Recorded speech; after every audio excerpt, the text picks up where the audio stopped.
우리 하나님의 말씀 대면하겠습니다. 하나님의 말씀은 누가복음 9장입니다. 누가복음 9장 1절부터 6절에 있습니다. 제가 가진 성경, 신약성경 106쪽에 있습니다. 누가복음 9장 1절에서 6절에 있는 말씀입니다. 오늘은 이제 12제자를 보내시는 그 말씀을 살펴봅니다. 자, 우리 앞에 참고하시고 우리 다 같이 읽도록 하겠습니다. 자, 읽겠습니다. 예수께서 12제자를 불러 모으사 모든 피를 대하며 병을 고치는 능력과 권위를 주시고 하나님의 나라를 전파하여 앓는 자를 고치게 하시려고 내보내시며 이르시되 여행을 위하여 아무것도 가지지 말라. 지팡이나 배낭이나 양식이나 돈이나 두벌 옷을 가지지 말며 어느 집에 들어가든지 거기서 머물다가 거기서 떠나라. 누구든지 너희를 영접하지 않거든 그 성에서 떠날 때에 너희 발에서 먼지를 떨어버려 그들에게 증거를 삼으라 하시니 제자들이 나가 한 마을에 다니며 곳곳에 복음을 전하며 병을 고치더라. 아멘. 예수님께서 갈릴리 나사렛에서 이제 떠나십니다.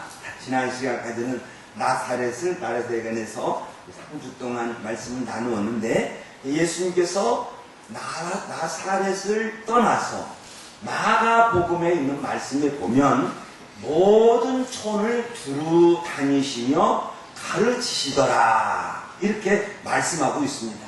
그러니까 나사렛에서 나와서 모든 촌을 두루 다니시며 가르치시다가 어느 날 제자들을 불러 모았습니다.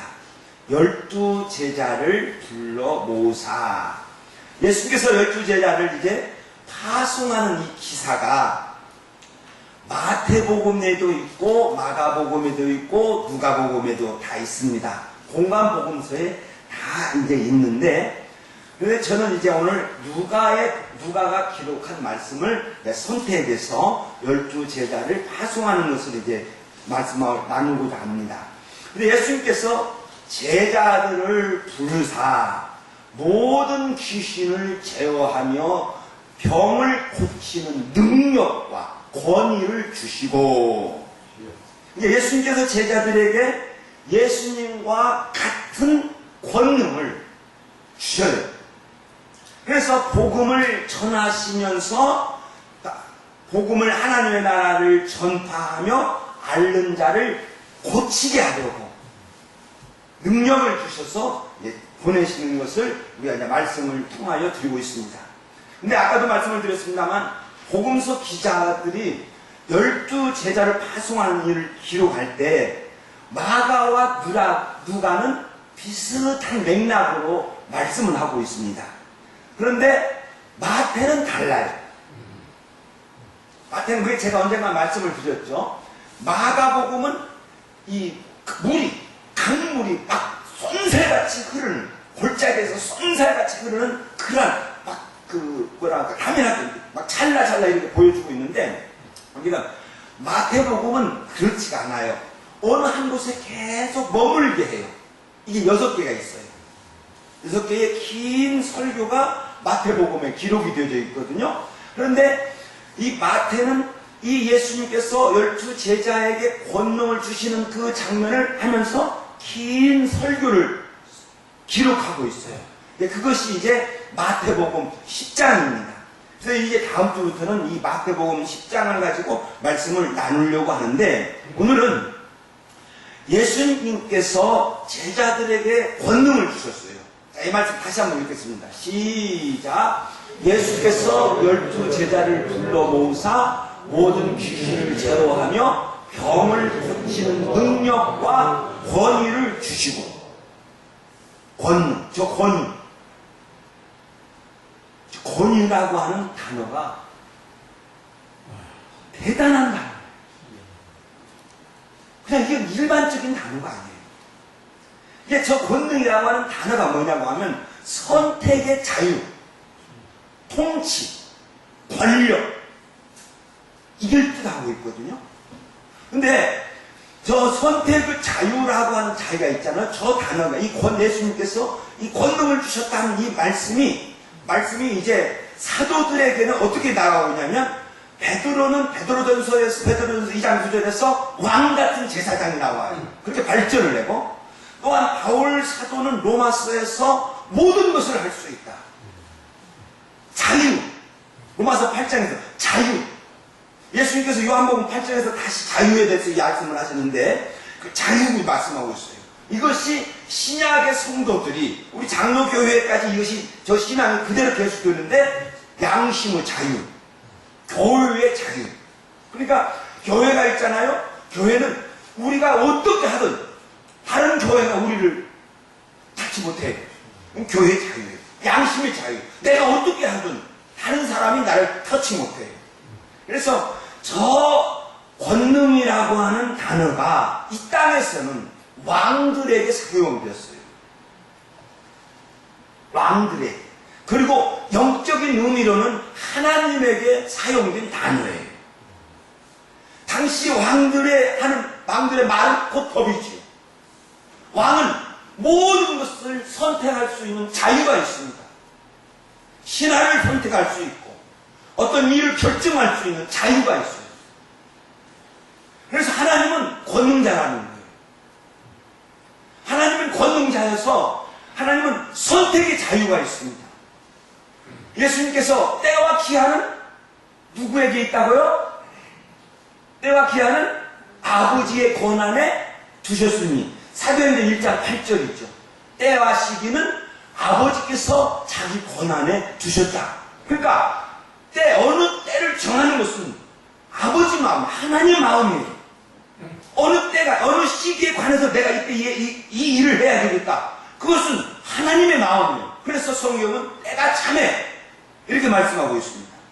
그리고 하나님은 스스로 때를 정하실 뿐만 아니라 시기도 정하실 뿐만 아니라 하나님은 권능자로서 인생들을 영생으로 이끌 수 있는 권한이 있고, 또한 저 권능자이기 때문에 하나님은 어떤 일은 지옥으로 끌어가는 권한이 있다는 겁니다.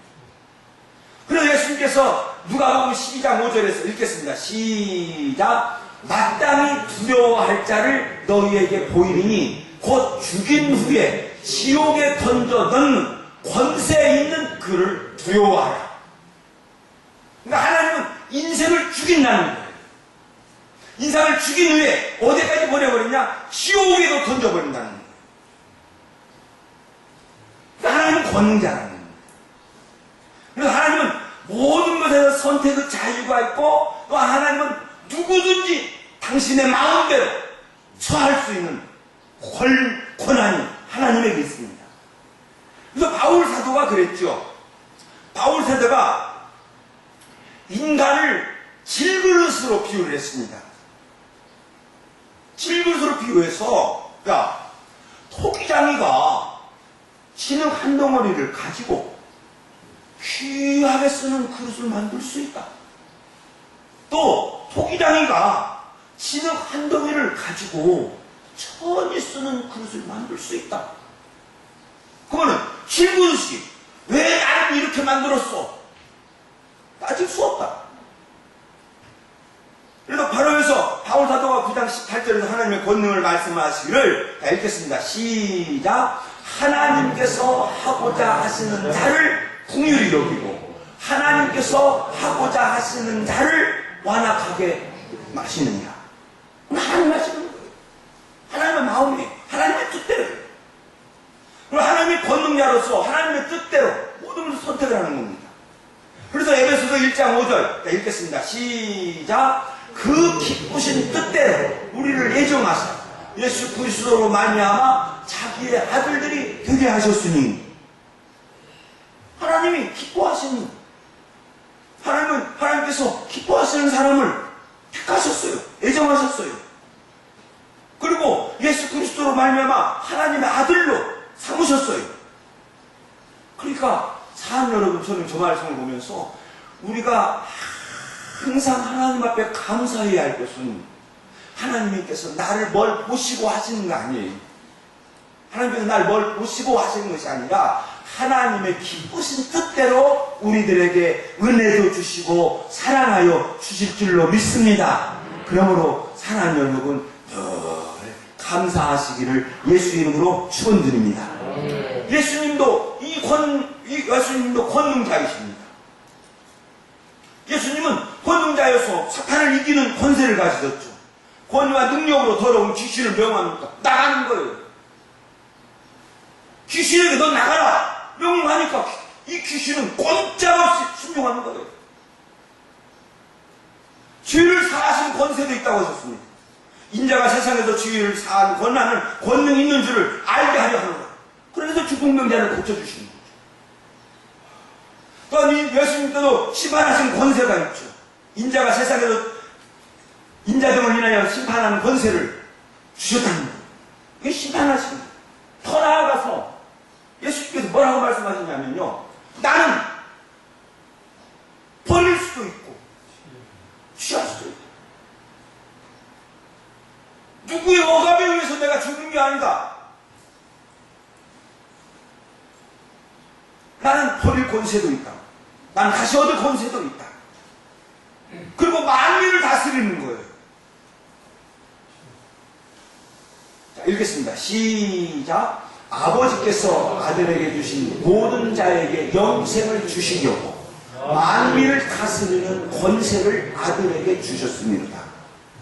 예수님은 만민을 다스리는 권세를 가지고 교회를 세우시고 교회를 이끌어 가실 줄로 믿습니다.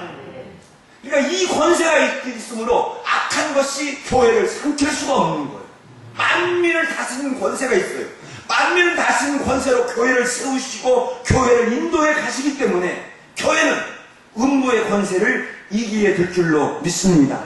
그런데 여러분, 성도에게 이 권능이 있다는 겁니다. 이거 엄청난 거예요.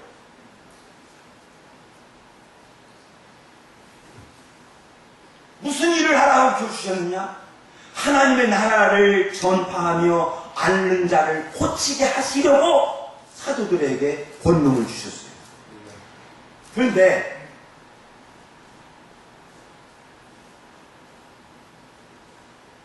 예수님의 삶은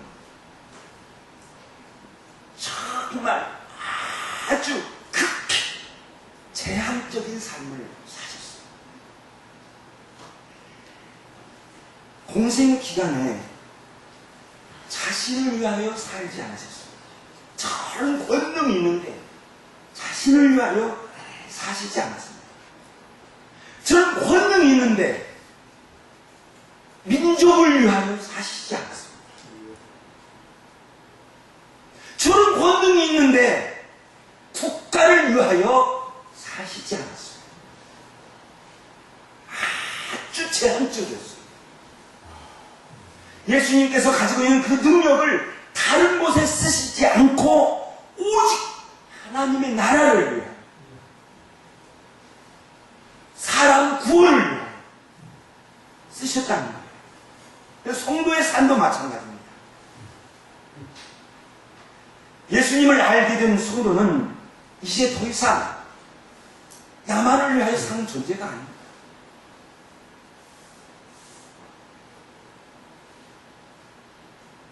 이것은 나의 삶을 포기하라는 것은 아니에요. 여러분들의 삶을 포기하라는 것은 아니에요. 여러분들의 삶 먹고 살아야죠. 그러나 최소한 우리가 살면서 첫째는 하나님의 나라를 선포하면서 그리고 병든 자를 고치고 아픈 자를 치유하고 어려운 자를 도와주고 그런 삶을 살아야 될 줄로 믿습니다. 하나님의 나라를 전파하는 것은 설득이 아닙니다. 전도는 설득이 아니에요. 전도는 그냥 알려주면 되는 거예요. 하나님 나라가 있다. 예수 믿으면 구원받는다. 예수 믿으면 천국 간다. 알려주기만 하면 돼요. 설득이 아닙니다. 그리고 나에게 도움이 필요한 자 도와주는 거예요. 하나님의 심판이 있다. 요나처럼 선포만 하면 되는 거예요. 그리고 우리가 살면서 서로 도와주고 위로해주고 함께 살아가려는 그러한 마음을 오늘 우리가 가지게 되면 여러분들의 삶은 아름다운 삶 될 줄로 믿습니다. 나만을 위하여 사는 것이 아니라는 거예요. 다시 한번 권능의 말씀으로 다시 한번 들어갑니다. 요한복음 1장에 있는 말씀에 보면 세상이 시작할 때에 태초에 말씀이 계셨다. 그리고 이 말씀이 하나님과 함께 하셨다. 그리고 이 말씀은 하나님이시다. 그리고 이 말씀이 천지를 창조하셨다. 이렇게 증언하면서 이 말씀 안에 생명이 있는데 이 말씀이 자기가 창조한 자기 땅에 왔다. 자기 땅에 오매. 요한복음 1장 11절. 그래서 이 말씀이 천지를 창조하셨기 때문에 이 땅은 말씀의 땅이에요. 그래서 자기 땅이에요. 말씀이 자기가 창조한 자기 땅에 왔습니다. 그런데 자기 백성을 맞이하지 않습니다. 자기 백성은 영접하지 아니하였으니. 자기 백성은 유대인입니다. 자기 백성은 이스라엘 백성입니다. 하나님께서 구약에서 이스라엘 백성들에게 너희는 내 민족 중에서 내 소유다. 그 이스라엘은 하나님의 소유예요.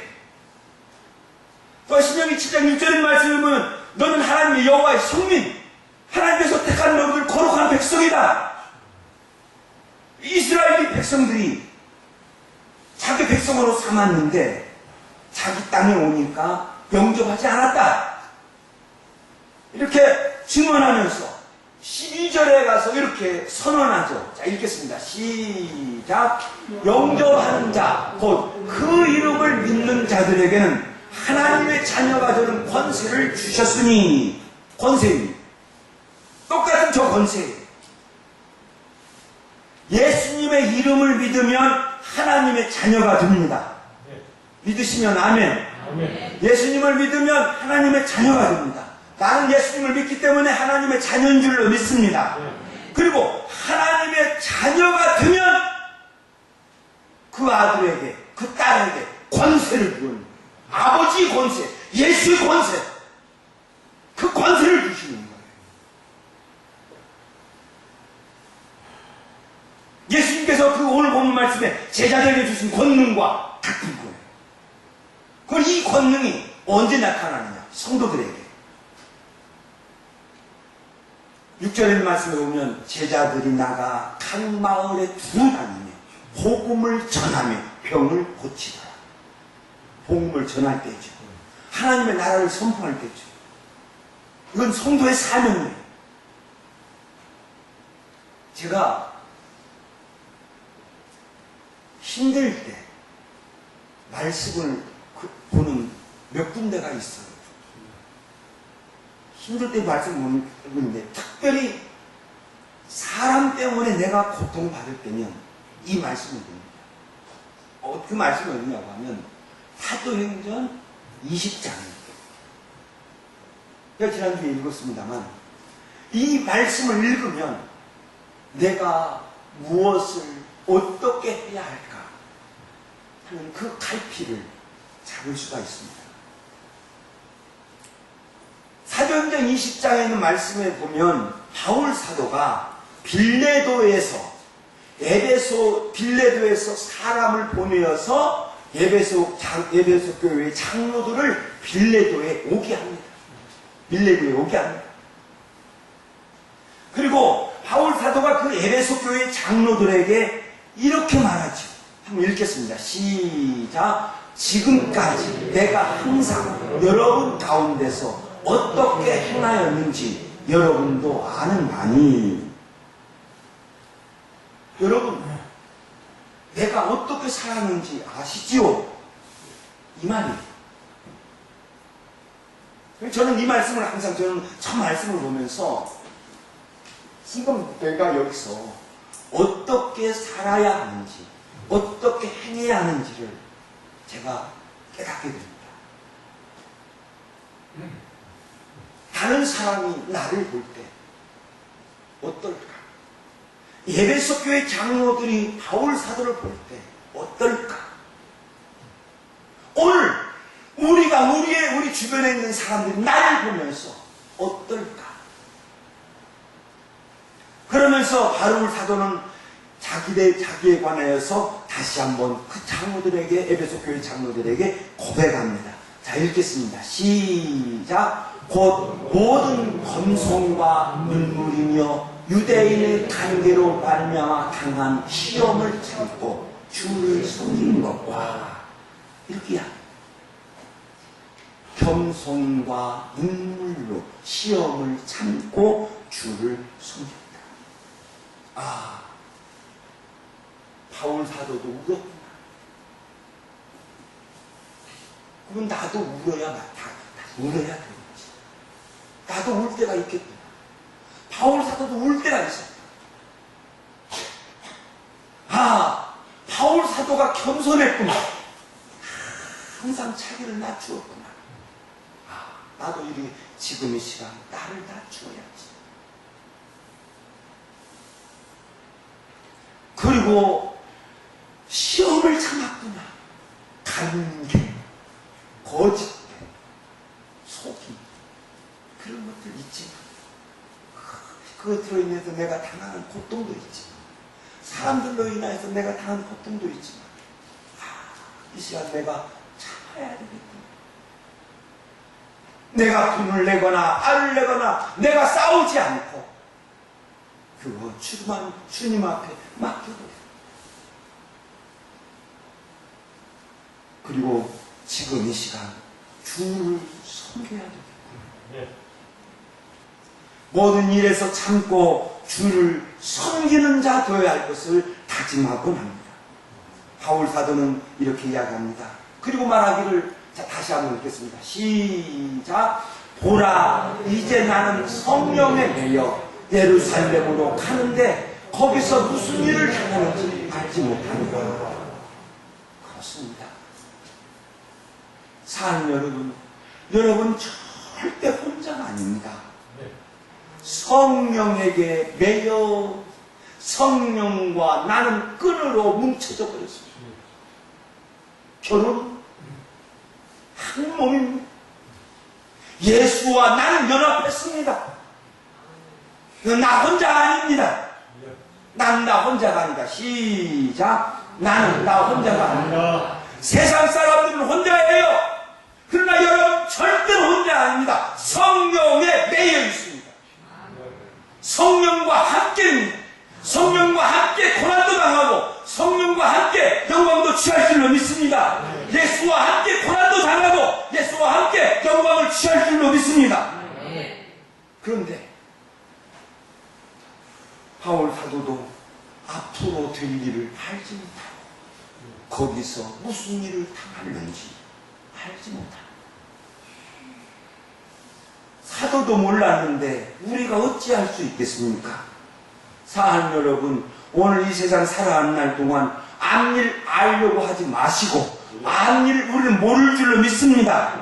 앞일 모릅니다. 알 수 없는데 갑니다. 그러나 바울 사도에게는 분명한 목적이 있었지요. 24절입니다. 읽겠습니다. 시작. 내가 달려갈 길과 주 예수께 받은 사명 곧 하나님의 은혜의 복음을 증언하는 일을 마치려 하면은 나의 생명조차 조금 더 귀한 것으로 여기지 아니하노라. 아멘.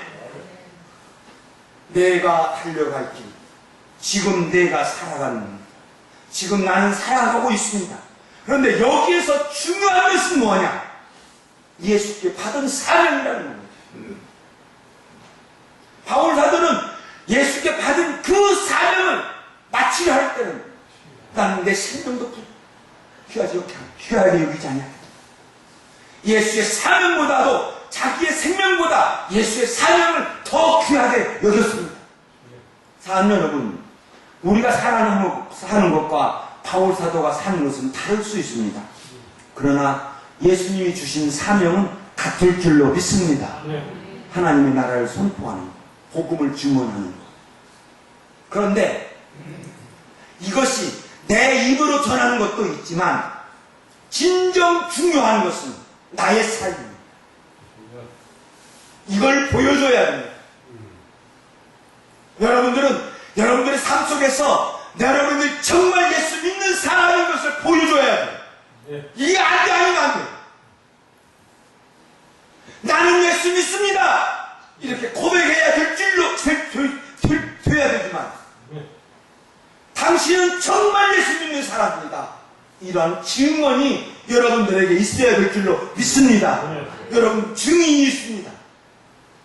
하나님의 심판대 앞에서, 예수의 심판대 앞에서 여러분에 관한 증인이 있습니다.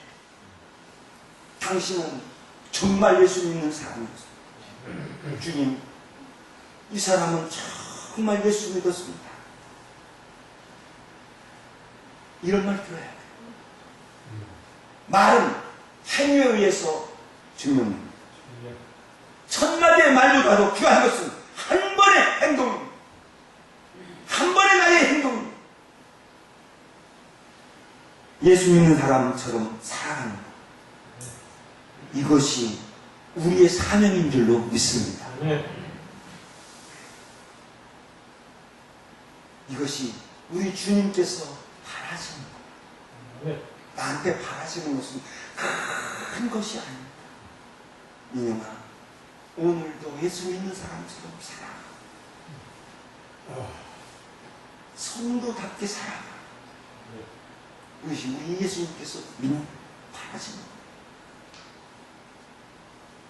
사람 여러분, 하루를 살아도 성도답게 말하고 성도답게 살아가는 저와 여러분이 되시기를 예수의 이름으로 축원드립니다.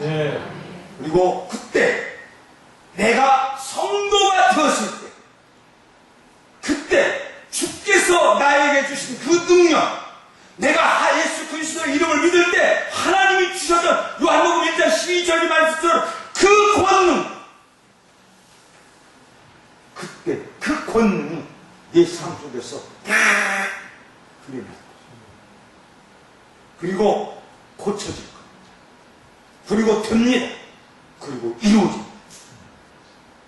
권능이 시인이 됩니다. 자, 여러분, 이런 권위 있는 우리 성도님들 되시기를 예수의 이름으로 축원드립니다.